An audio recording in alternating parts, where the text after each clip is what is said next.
folks. Welcome to the Oxycodine edition of the Thursday Night Stock Charts Live. We will be flying tonight on Oxycodine. Here is the evidence right here.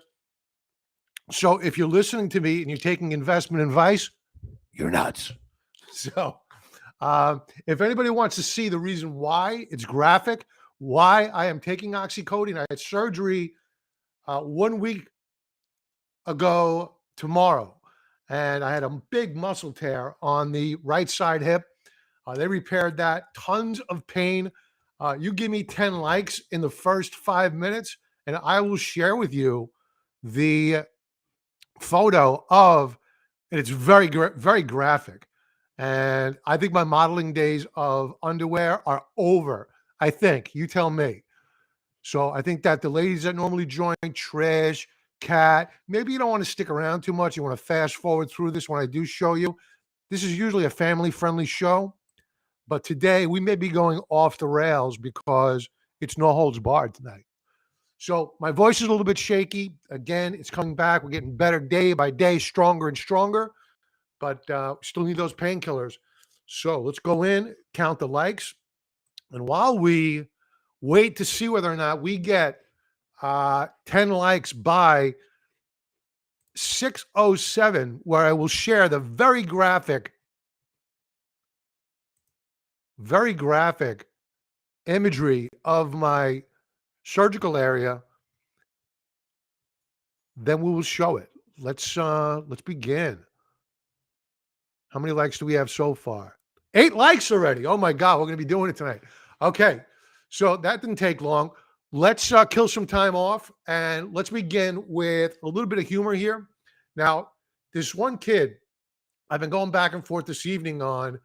I invited him over. It was on Twitter. You know, I feel so bad about people being on Twitter. You get into these, you don't know people, and what's his name? And I'm like, why am I fighting with this kid? This kid's from Queens, New York. He's in my neighborhood. Here's this kid, nice-looking kid. He works out, sports, fitness like me, stocks like me. So I said, you know what? Come on over. So if you're in here, wait underscore what? Wait or what? Say hello. All right. We're all friends here. Thanks for everyone being here. And let's get to Tom McDonald, and a very good artist. And here we go. Let's kick it off. My generation got our driver's license at 14, had a job at 16, and moved out at 17. Your generation is still trying to define what a woman is and living in your parents' basement until you're 35. My generation grew up on uncensored everything. Your generation censors everything. My generation shot guns, rode dirt bikes, and went camping for fun. Your generation stares at your phone all day and dances on the internet in your sister's underwear. My generation knew how to make decisions. Important ones. Your generation can't even decide which bathroom to use. My generation wants the truth and the facts, no matter how uncomfortable they are. Your generation is so offended that the truth and the facts don't support whatever outlandish bull is floating around in your imagination that you've started labeling everything that you don't agree with as misinformation. My generation has 2 genders. Your generation has 89,347. And counting. My generation judges people on whether or not they're an asshole. Your generation judges people on race, weight, religion, sex, gender, financial standing, something that they tweeted 20 years ago in grade 8 when they were drunk for the first time. Your generation cancels everything you don't agree with. My generation doesn't give a about the things we don't agree with. Beat it, loser. My generation fights for the right to party. Your generation doesn't fight, doesn't like having rights, and doesn't like to party. What the is wrong with you guys? My generation is going to be able to handle the new music video that I'm dropping on Friday. Your generation is going to have a fucking meltdown. Tom McDonald, really good artist, but he's a poet. The guy's a poet. And I see that I'm looking at YouTube. There's a image over my head. I hope that's not there every single week. Edit. Let me see if I can get that off. Can I be seen or no? I don't want to screw with this now. I'll lose everybody. All right. So that's Tom McDonald. Let's go to comments. Say hello to people as people are filtering in here. Let's go to the chat. Seymour Rivers. Hey, I'm glad you're doing well. Sound is very good. Thank you very good much, sir. Appreciate that. I don't like graphic medical photos. Okay, okay. I don't blame you, to be honest with you. A friend shared. Let's go back to this for a moment. The only reason why I offered to show the photo is because you know I haven't gone live since last Thursday night. I believe it was last Thursday night, and I didn't go live on Sunday night. I've been late to live streams this week with members. Uh, Very short commentary this week. I've been off my game in terms of engagement with members. So it's really more members that are going to realize it more so than anything else. And it's, in the back of your mind, you're saying, Jesus Christ, the guy, all he had was hip surgery. It can't be that bad. How bad could it be? It's bad. And that's why I'm saying I'll show you the photo just to illustrate how bad it is. And it's really just my own massaging of my ego, I guess, and making it clear that it really is a very serious surgery in terms of pain and immobility. So that's why I'm doing it, Seymour. A friend shared a photo of his 12-inch blood clot. Gross. Ugh. Yeah, I wouldn't like that either. I get it. You went through surgery and went through her. Actually, I wasn't in the hurricane. I'm in New York, and I was in New York for the hurricane, so I made it through that. Talent, hey, brother.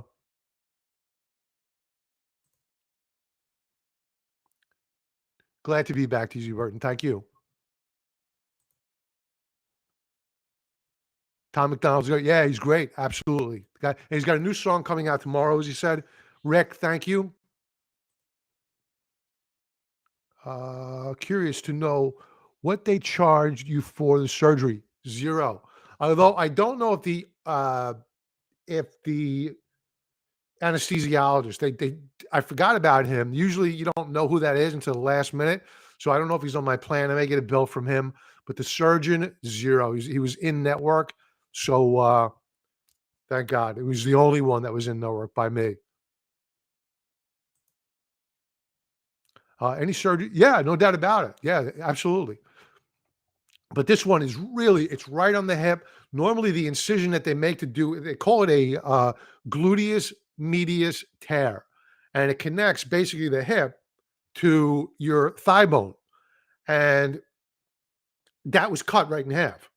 So they had to reconnect that. They had to take the tissue down, reconnect it. And normally it's a 4-inch incision. They had to make it a 7-inch incision going above the hip. And wow, the pain. And it kept swelling. I had to go back to the doctor yesterday.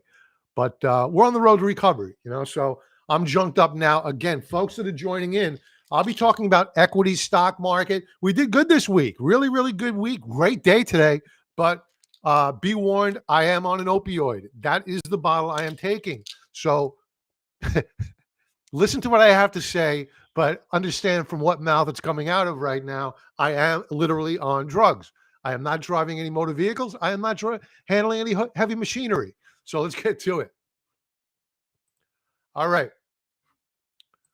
So, wait, what? If you're here, say hello. Nobody's going to attack you. We're all friends here.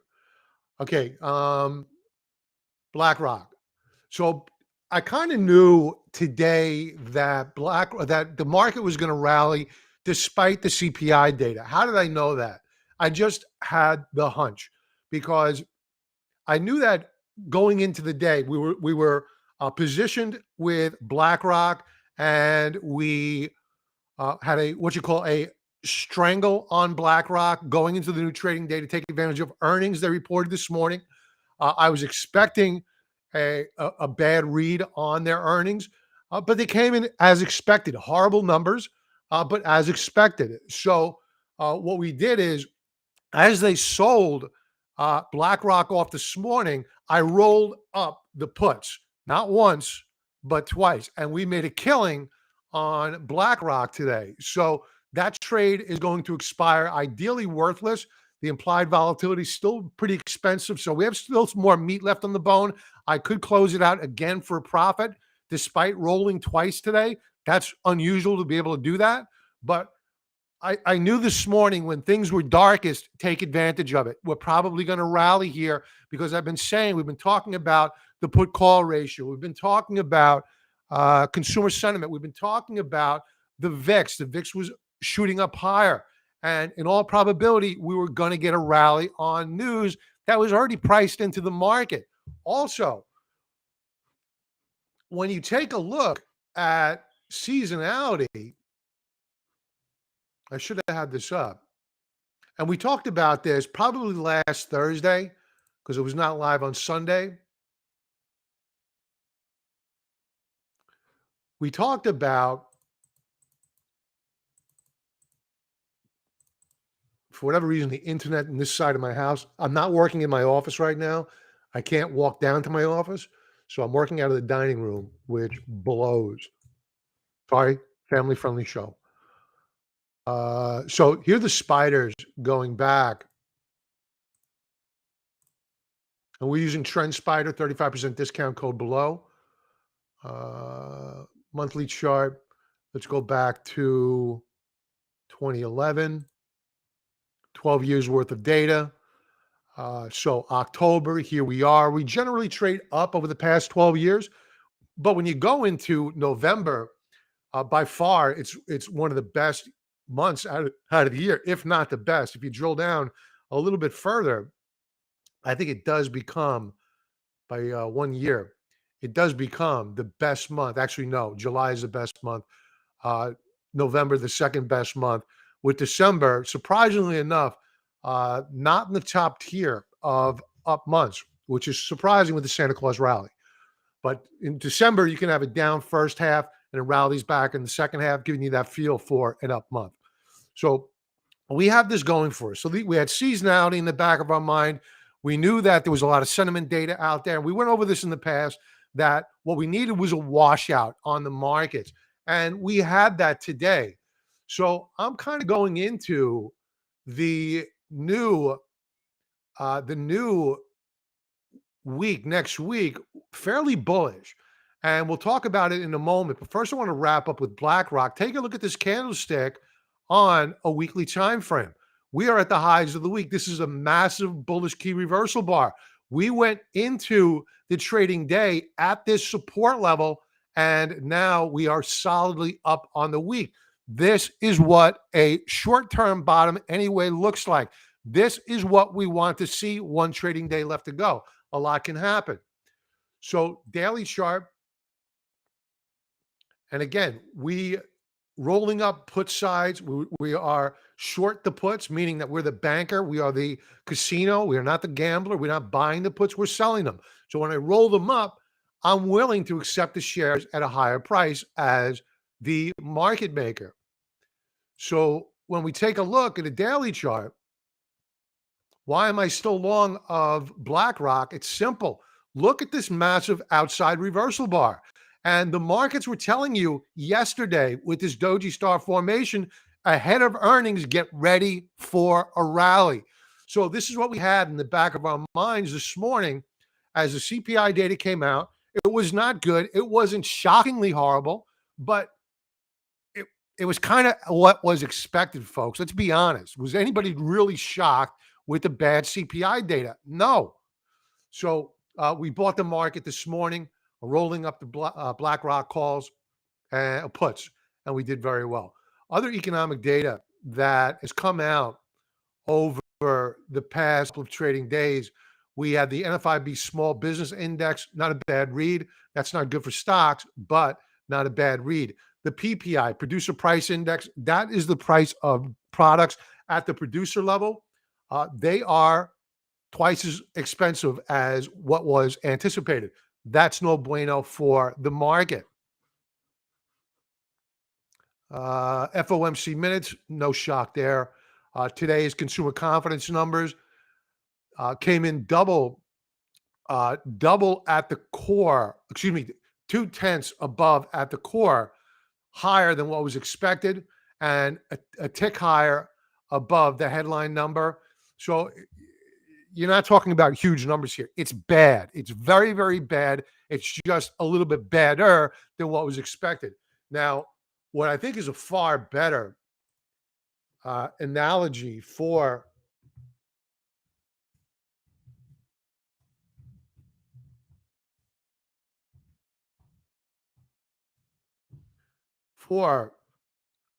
inflation is not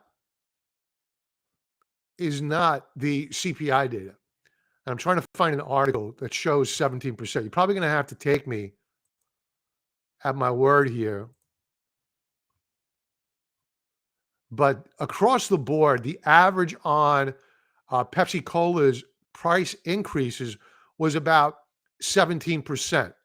That is far above the CPI data of rolling in on a month-over-month basis at spot 6%, or on a year-over-year basis, 8.2%. That's a joke.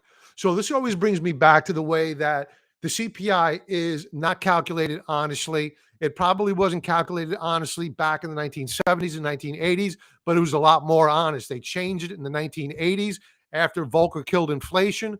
And in reality, we are probably up at a 17 handle on year-over-year CPI. So this is the world that we live in, folks, and you need to trade accordingly. And right now, I think that we need to buy the news on the market. In a few moments, I'm going to go in and we're going to take a look at the weekly charts. We're going to see how we're ready to close out the markets with one trading day left to go. This is where we begin to do our analysis for next week. How do we want to be positioned? We're also going to talk over the weekend about earnings. Join us Sunday night for Sunday Night Futures Live. If you want to get alerted, click the alert button, a bell on YouTube. Tomorrow, we're going to get retail sales and UMich sentiment survey. So I don't think it's going to matter much, folks, to be honest with you, because you have big bank earnings coming out tomorrow. We're positioned on JP Morgan Chase.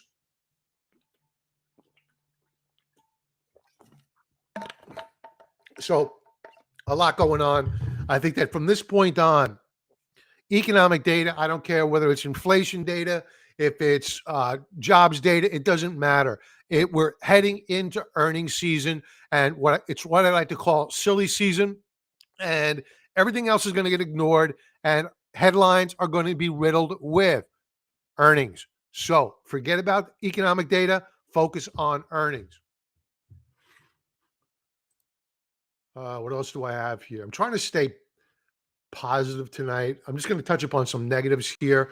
You know, what are the drivers? I had expected, we spoke about this back in August. I said, get ready for the September read, which will come out in October, because it should show a decline of some sort because of energy prices. So I was inaccurate, and I have no problem saying it, but I want to talk about the reasons as to why I was inaccurate, because rents just blew through the roof. And I kind of figured that food would come in a little bit, but it didn't come in. We saw a correction in commodities, yet food prices remained very, very high. So what we can conclude is that just because we're seeing commodity prices drop down, it doesn't show that the retail end is passing along those savings onto the consumer. We're getting robbed blind. Maybe it's because they don't want to drop their prices only to raise them back up again. They want to make sure that this is not a temporary issue of prices dropping down and then just jumping back up. So I can't blame them for that. So they need to see a trend of food prices dropping down. But we do know, we've been watching ETFs like the DBA. We'll go to a weekly chart here. This is an ag ETF.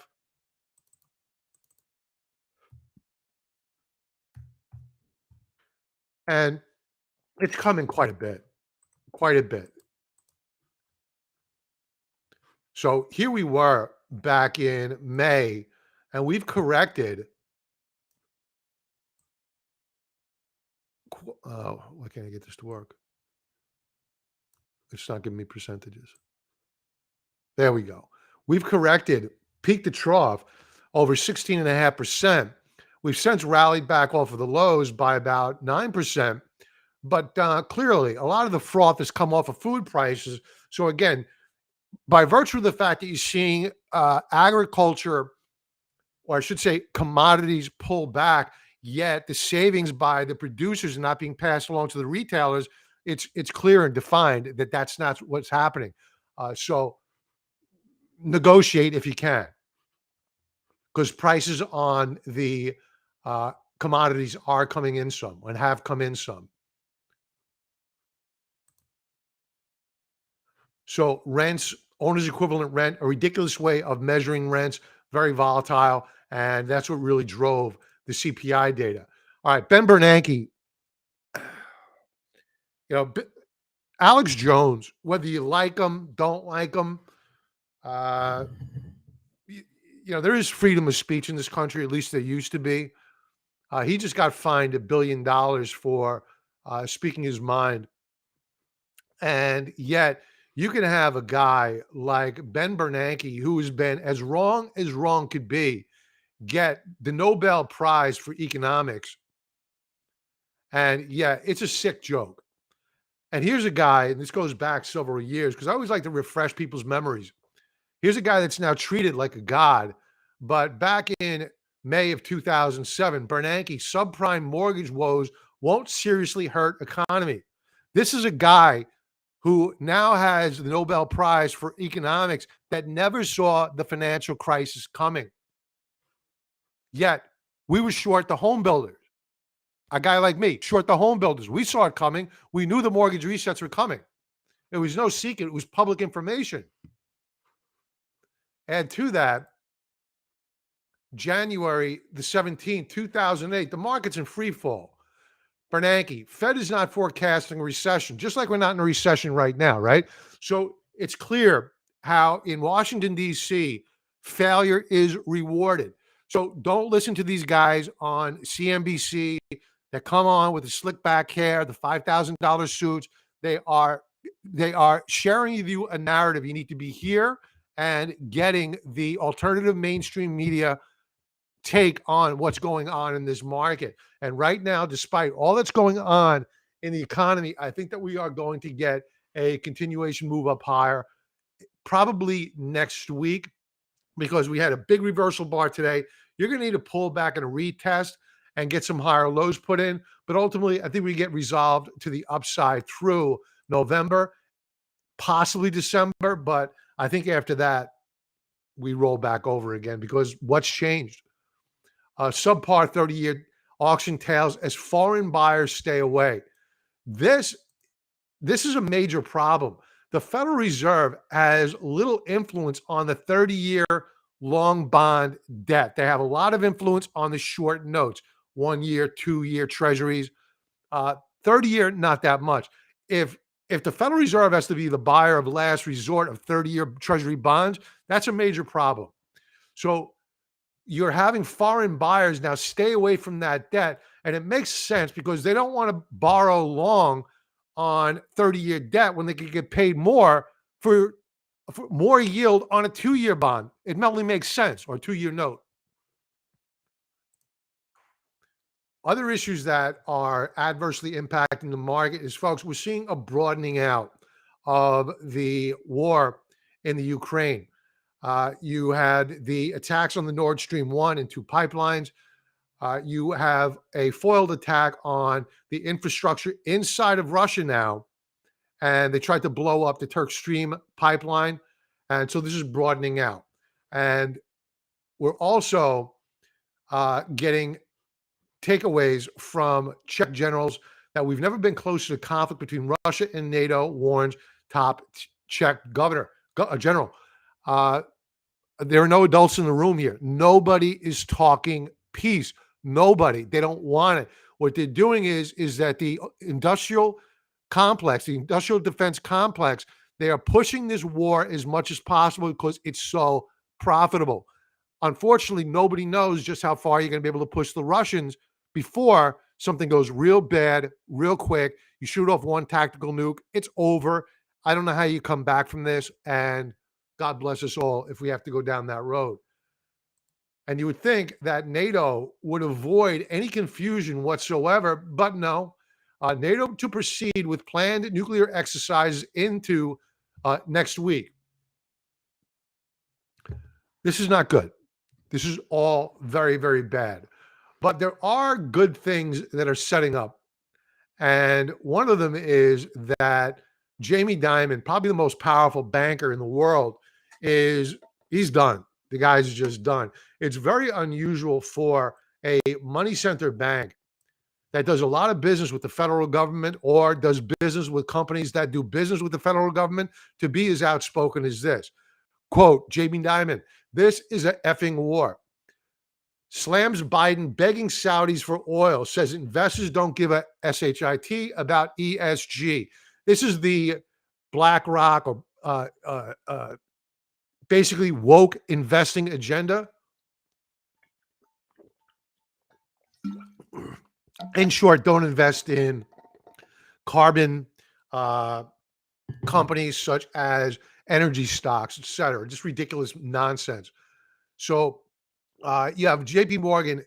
He is very, very vocal. This is very good to see. And you're now beginning to see a new regime rise up. And it's the anti-woke God Bless America ETF that is coming online. I don't think it's public yet, but this is going to be all about anti-woke. You're seeing this with alternative media. And you got to assume that with all the money now flowing into anti-woke, this is going to be the place to be. And they are trading. This is the first week trading. God Bless America ETF. Awesome.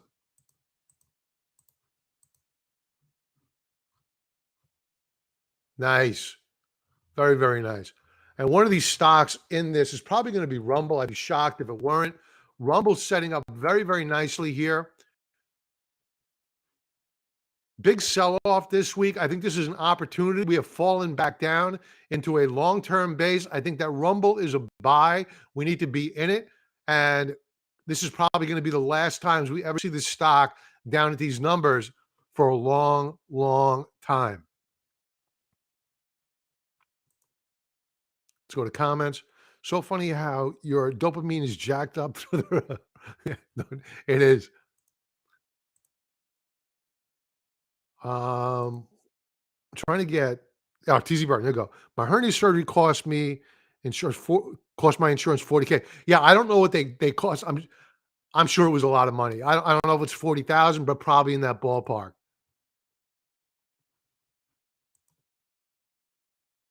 I couldn't resist buying SMG. It's 1975.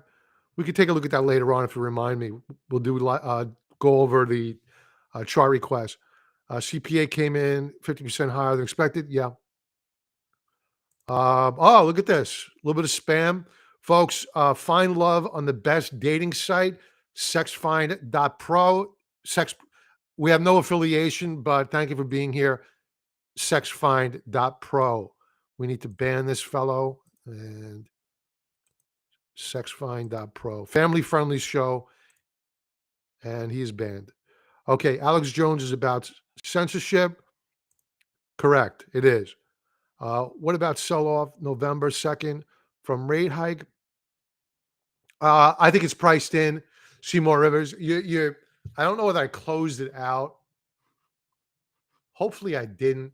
I opened up some of these tabs I want to talk about. I'm like, I can't. Oh, I didn't close it out. I think this is it here. Yeah, this is it. So to Seymour Rivers' question, what about the Federal Reserve rate hike that's coming up? Will the markets not sell off? No, I think it's priced in. I think that's the good news. And that's why I should have elaborated on this a little bit more, but I wanted to start with the bad news and work my way into the good news. So I'm kind of skipping around. Don't forget, I'm on Oxycodine and opioid. Give me a break here, please. The pressure. So, yeah. So this is the odds of a 100 basis point rate hike also shot up. Folks, remember what happened after the last 75 basis point rate hike. You had Credit Suisse crumble. You had the Bank of England crumble. They had to go back to QE. So I doubt very much that they're going to go with a 100 basis point or 1% increase. they'll probably go with a 3/4 basis point increase. If they only go with a 3/4 basis point increase, well, the market's already anticipating the probability of a full basis point. The markets may, in fact, rally on a 3/4 basis point rate hike, assuming that we don't rally too far in advance of that rate hike or that Federal Reserve announcement. Obviously, if they do only a half percentage point, well, then you're going to see a heck of a rally going into November. And don't forget what else is coming up in November. You guessed it, the midterm elections.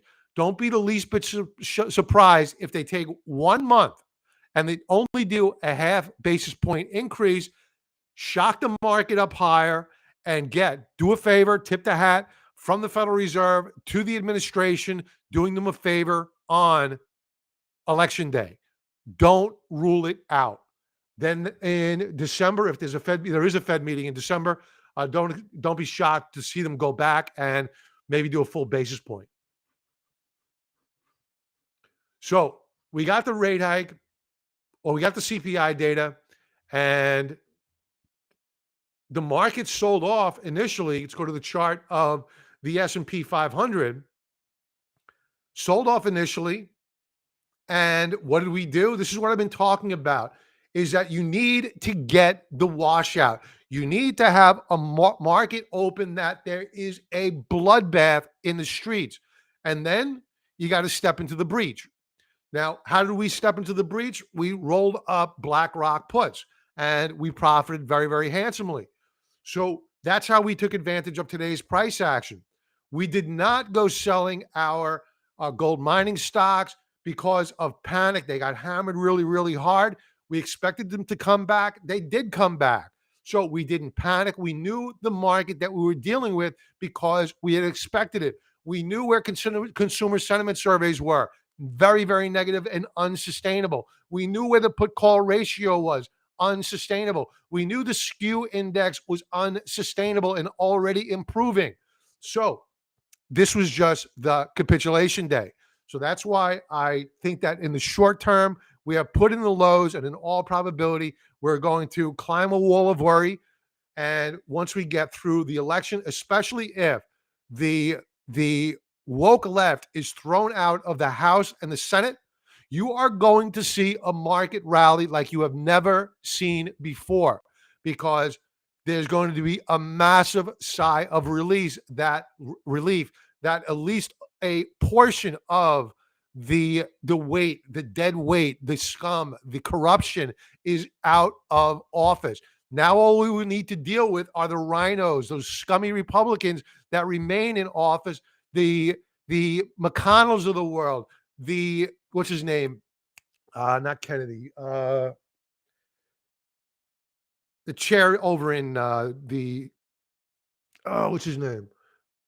In Congress on the House side. I forget his name. You know who I'm talking about. T.Z. Burton. Everybody has got to go out and do it, man. You got to get out there and vote. You got to get out there and vote. I mean, I have a governor in this state that she is so incompetent, so arrogant that, by far, New York is clearly a liberal state. It's driven by the vote and the get out the vote efforts by the Democratic Party, which is just a monster party of getting out the vote. They're outstanding. Whether the people are dead, whether they're alive, those people are voting. I tip my hat to the Democratic Party for getting out the vote. So they do elections right. Whereas we have a Republican Party in New York State, which is about 3 people that run the party. And they don't even think that they're Republicans. They're just kind of like rhino-ish. So they let the Democrats get away with what they want. But this time around, I was looking at Twitter, which I'm not a big Twitter guy, and I'm looking at the ratio. And what I mean by ratio is this. You take a look at, let's see, I got 4 notifications. That's a lot for me. Right now, it's probably a lot of hate mail. That kid got back to me. I invited him on here. This is from a generation who never held the government responsible, that led us to the trash we're in now. Yeah, STFU. I don't know what that means. Could somebody tell me what that means? And sit back of the bus, Graham. Grams. Yeah. Let me take you to the gym. As soon as my hip heals, if you're watching there, little weight watt, I'll race you. So anyway, this is the type of retard that we have out there that counters my vote in New York. So, here's the ratio of this lady. I don't think she's going to do well.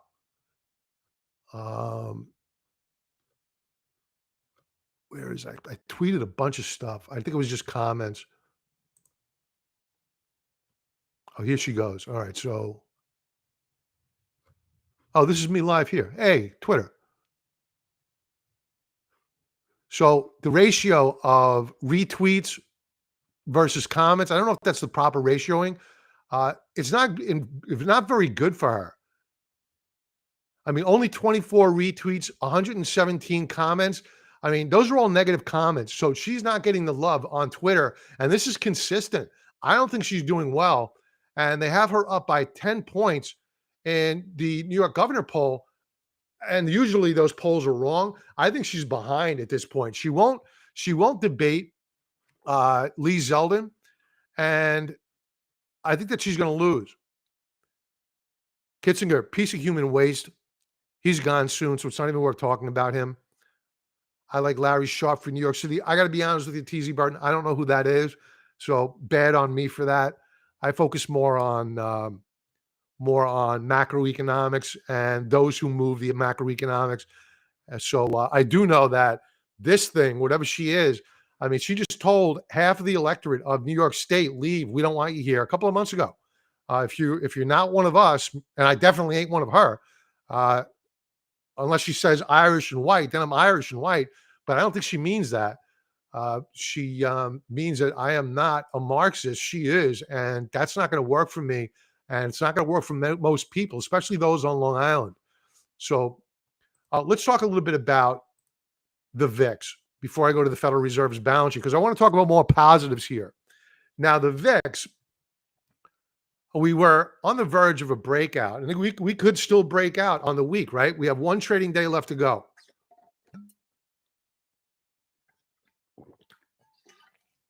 Now, we have an inside bar on. Actually, it's not an inside bar. Close to an inside bar. We have put in a new weekly higher high. This is still threatening a breakout here. But as you take a look at the daily chart, a lot of volatility came out of this market today. A ton of it. How do I know that? Well, we do a lot of options trades. We sell options, and a lot of the volatility, the implied volatility came out. Blackrock in particular, we have a fairly sizable position. It's over $550, a $525 stock. So it's a big position for us. And that volatility came out this morning, and it really helped our portfolio quite a bit. So VIX came in nearly 5% on the session. We can move up lower. Move up lower. Folks, I just said move up lower. I caught myself. Oxycodine, okay? Remember this as I'm talking and thinking about what I'm saying tomorrow. As you're about to place a trade, think about it. That guy was on Oxy, okay? Let's go to comments. Huge dip, new low, reversal, bear market rally. I don't disagree with you, Rick, but talk to me more about your new low. When do you want this? When do you expect to see that new low? I don't think that we're in a disagreement about that. It's just a matter of when. I'm using seasonality quite a bit here, and plus the sentiment surveys and the bullish reversal bar on the day, and the fact that we have an election coming up, and that's going to be a massive catalyst if the Republicans take the House and Senate. They're going to take the House. It all depends upon the Senate. More grass rally tomorrow or sell up? I think we may pull back, Rick. Let's go back to that chart. And I think it's a good thing. On the S&P 500, we may pull back all the way down to 3,600. But what we want to see to validate the thesis that we may get a continuation move up higher next week is a close on the week above 3650, where I have this horizontal line drawn there. If we do get that pullback tomorrow and a rally and a close back above 3650 on the week or higher, that sets us up for a continuation move going to next week. In short, I would be a buyer of equities. I'd be looking at small caps and quite possibly, I'm going to go over yields in a moment, quite possibly the long ETF of the triple Qs, because the triple Qs have been beaten up so much.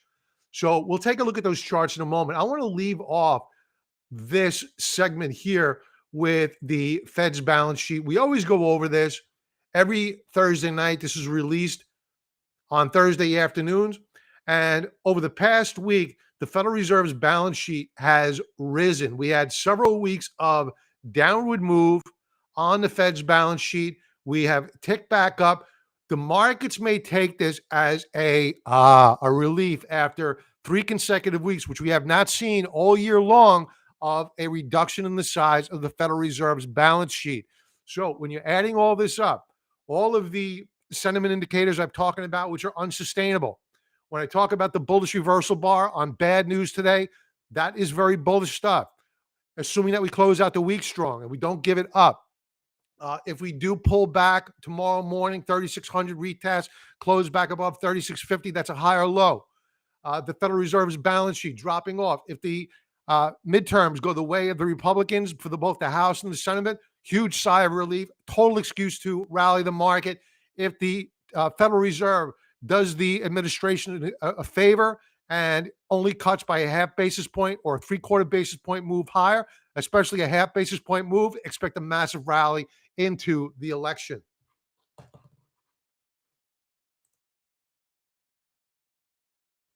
I don't think we need to go through the rest of this stuff. Oop. I may close your eyes if you don't want to see this. I don't know if I can turn it off. There it is.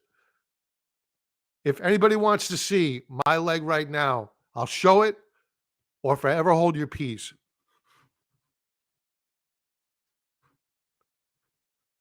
I want to get 10 thumbs up or 10 yeses before I do it,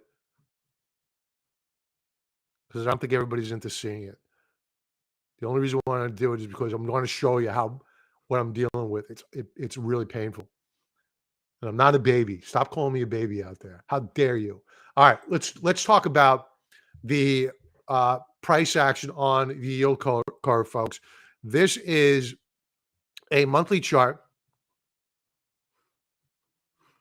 and the R's will pick up 4 seats in the Senate.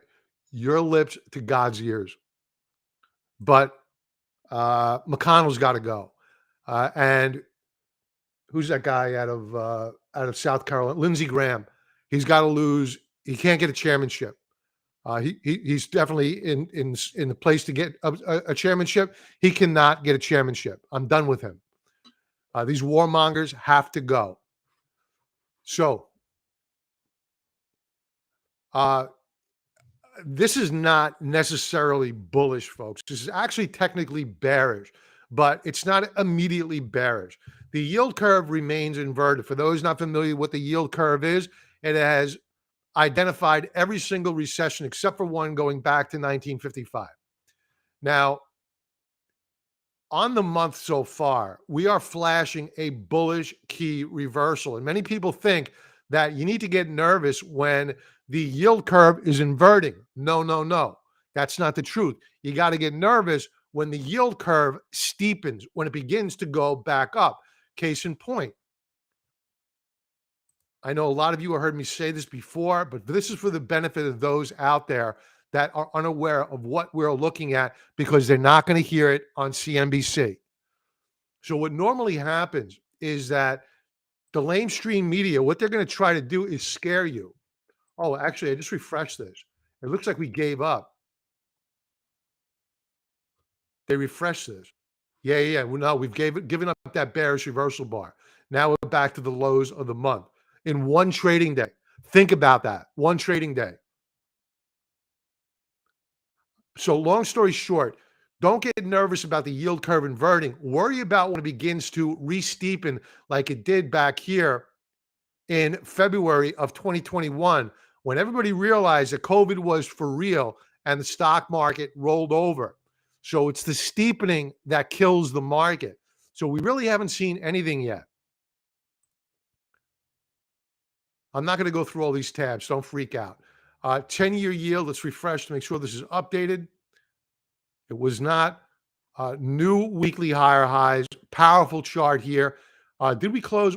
We were trading intraday with a 4 handle in normal hours trading on the 10-year yield. We had done pre-market trading above a 4 handle a week ago or 2 weeks ago, but it never carried through to the normal hours session. Now we're trading intraday, normal hours session above a 4 handle on the 10-year yield. We did not close there. Daily view.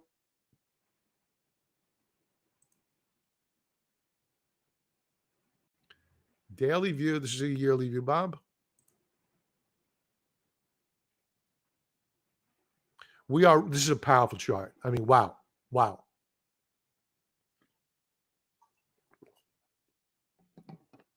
Yields want to go up higher. The only thing holding them back is that you have a lot of resistance at the 4 handle.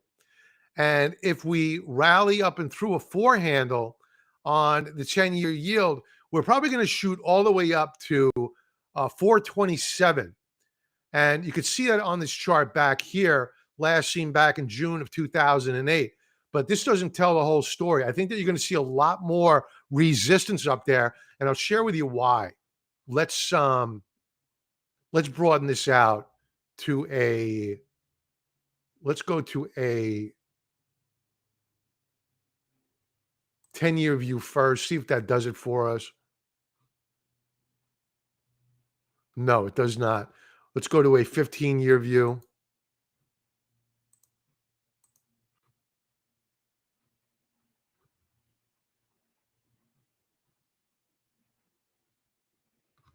'20-year view. I want to illustrate this because it's important, because everybody wants to buy technology stocks right now.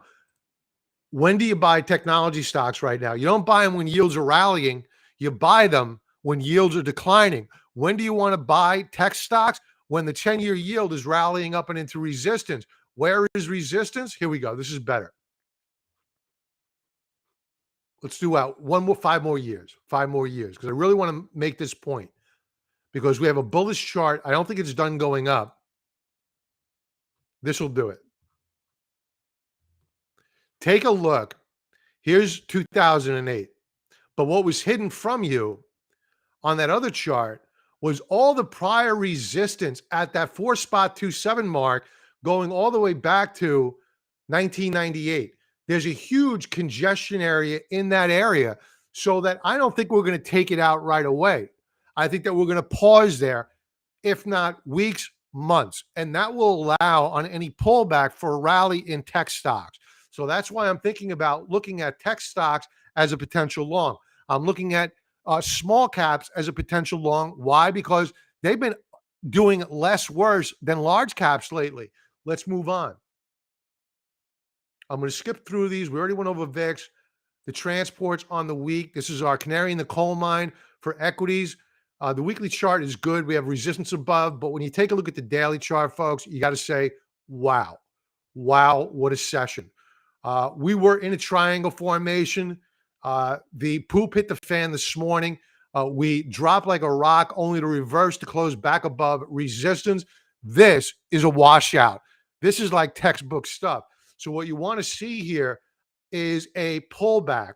I'm bullish right now in the market, but I don't want to see us go straight up. I want to see a retest of 12,600 on the Dow transports. If we hold it and then get a follow through above today's highs, what I could read into the market is that we're going a lot higher. That will give me confidence. We already went through the S&Ps, so we could skip this. I want to talk a little bit about the Qs. Weekly chart, the Qs have been annihilated. What are we down on the year thus far?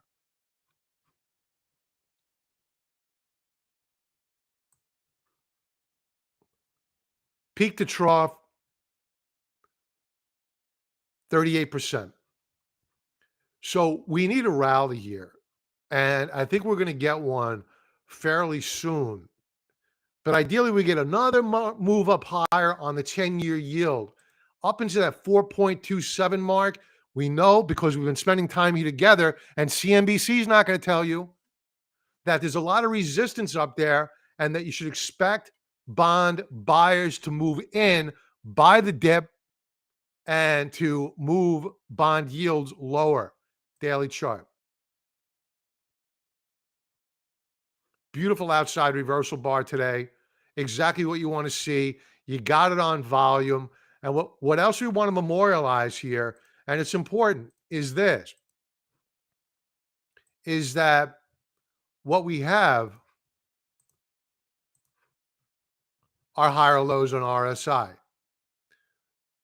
We're on the verge of a potential breakout. We're not there yet.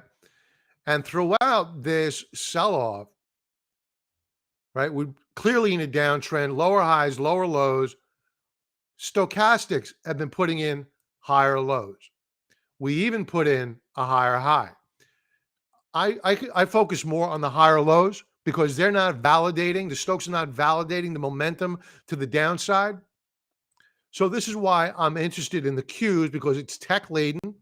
You have high quality stocks in this index, Microsoft, et cetera. They've all reduced expectations for earnings. So I think that you're going to see what we saw with Blackrock. Remember what happened with Blackrock? Blackrock's earnings came in 16% lower than last year, but they came in as expected. What did Blackrock do? Bullish key reversal bar on the day. They rallied on a daily time frame.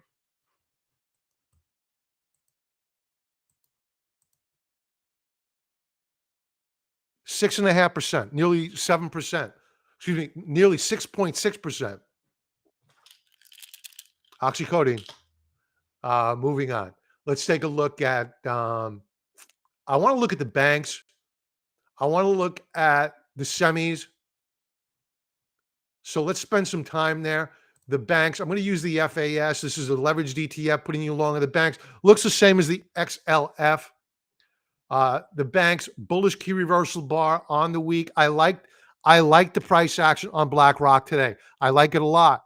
We have a position going into JP Morgan's earnings tomorrow using options. Daily chart. The banks, you got to buy this. If we get a pullback to $55 a share here tomorrow into early next week on a retrace, a pullback to a higher low, you got to be a buyer. You have to be a buyer.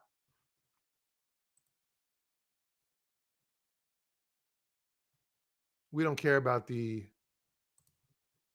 discretionaries. Let's talk a little bit about semis. Semis on the week are really still battered. Volume still very high. Let's take a look at the daily time frame.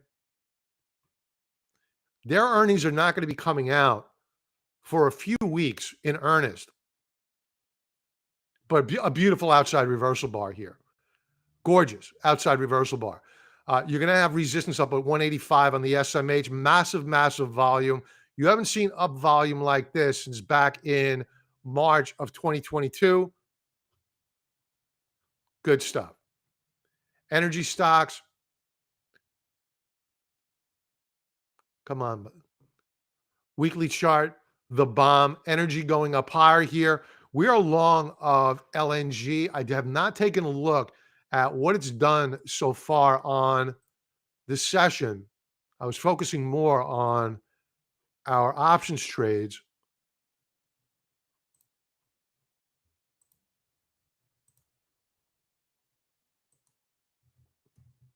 And we're going to do some stock chart requests in a moment. So if you have any requests, throw them down there in the chat box. We'll be wrapping up here pretty quickly. So yeah, so this is exactly what we expected to happen on Cheniere. And last week we got long of options, long calls, and we got long of the common stock. The reason why we did both is that there's a 50% margin requirement on LNG. So it reduced our buying power, so we did options as well. We booked profits on the options trade because we had already had 8 consecutive up days. The probability of getting a ninth was very, very low. So we exited the trade because I assumed that we would pull back, do a retest of the breakout point. We did so. Now we have new weekly higher highs. LNG moving up higher. You got to be long this stock. Gold.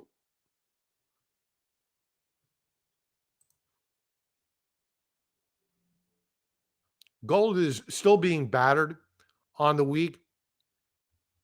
We have bought more physical in the past couple of weeks. Daily chart. So I'm not loving the weekly chart by any stretch of the imagination. But what we do have here is a setup. And that setup is that we broke out here on the 28th of September. Strong rally, over $100 in a few trading days. What have we done now? Pullback, probable higher low to retest yet again the breakout point. Bullish stuff on gold.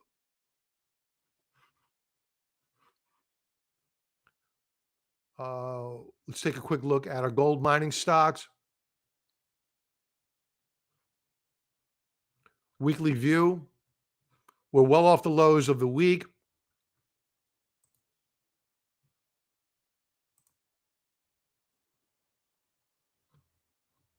Nugget closed down on the session, but I'll take it. I will take this every day of the week. Higher lows on stochastics, higher lows on RSI. Loving the setup here. I think that if the Federal Reserve does not follow through with a 3/4 basis point rate hike, or even if they do follow through with a 3/4 basis point rate hike, I don't think the markets are going to believe that we're going to get another 3/4 basis point rate hike in December, because you're going to see foreign markets buckle. Let's take a look at chart requests.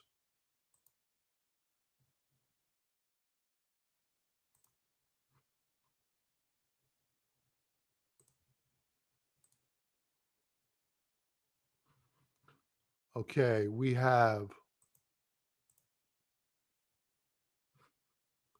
who's up first? And we have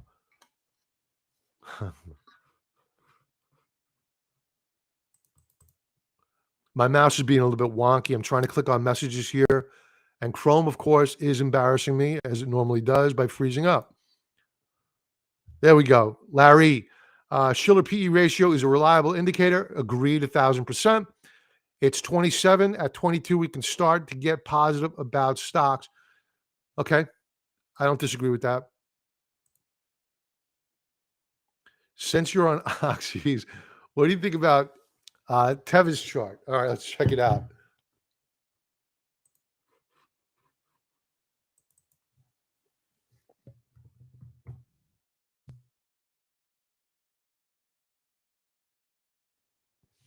All right, we'll start off with I haven't looked at Teva in quite some time. Let's start off with a monthly chart. Wow, it's done nothing.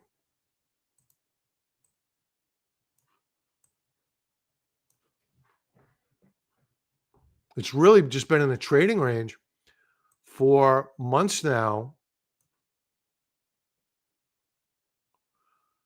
No new monthly low. That's a good thing for Teva.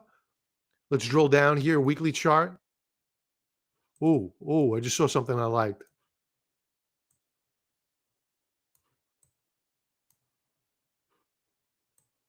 Okay, now we're getting more constructive on Teva. Let's talk about it.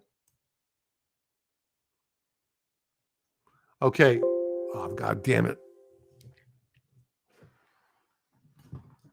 If I lose you folks, my apologies. My battery just died. I'm working off my laptop. All right, we'll plug back in. Okay, so we have a higher low on weekly time frame. This is clear. It's defined. You can't ignore it.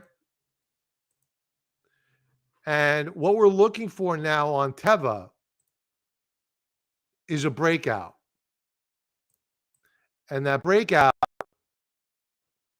is at around $8.50 per share. I think that this could be bull on it. Fine. Set your alert on TrendSpider, whatever software you're using, and buy more on the breakout on Teva. What I would also do here is take a look at the short interest, see what kind of short squeeze potential that you have, and looking at seasonality on Teva up over the past 11 years, 70% of the times moving into November. So quite bullish on seasonality, quite bullish on technicals. I think Teva moves up higher.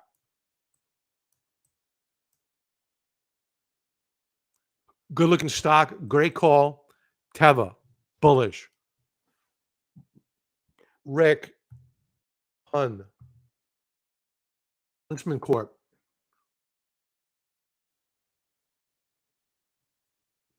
All right, another one that on a monthly time frame, not much going on here.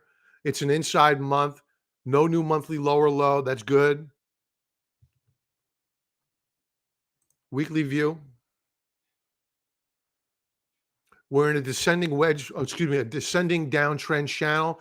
Upper band in red, lower band in blue.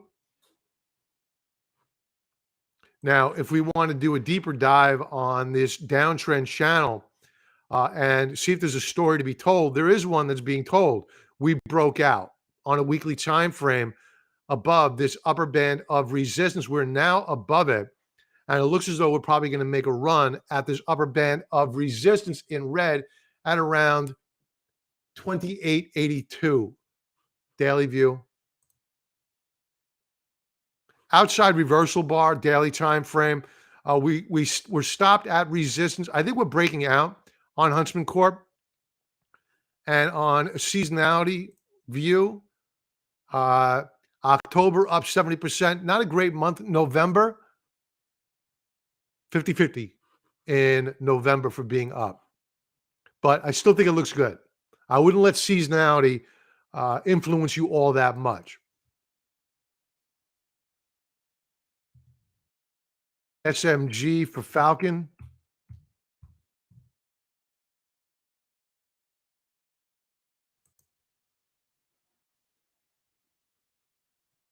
Oh, Scott's Miracle Grow. I haven't looked at this in years. I like the monthly chart. We found support right where we should.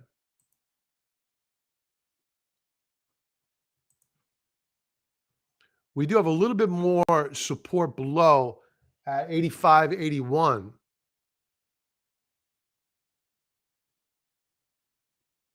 Let's do a deeper dive here. I like this setup. I love when you see stocks that are so beaten up like this. You may have a situation, I'm not saying that we do, but you may have a situation where you have a lot of shorts in the name. They just fall asleep at the switch because it's just been easy money. And it's just ripe for a short squeeze. A weekly view, yeah. Nice bullish reversal bar. RSI hooking up, Stokes hooking up. Daily view. Yeah, I think it's setting up for a rally here. My opinion about the rally is being validated by volume, which is rising. Not wonderfully, but it's there. It's certainly rising relative to the prior day. RSI putting in higher lows and higher highs. Stochastics putting in higher lows and higher highs. Scott's buy.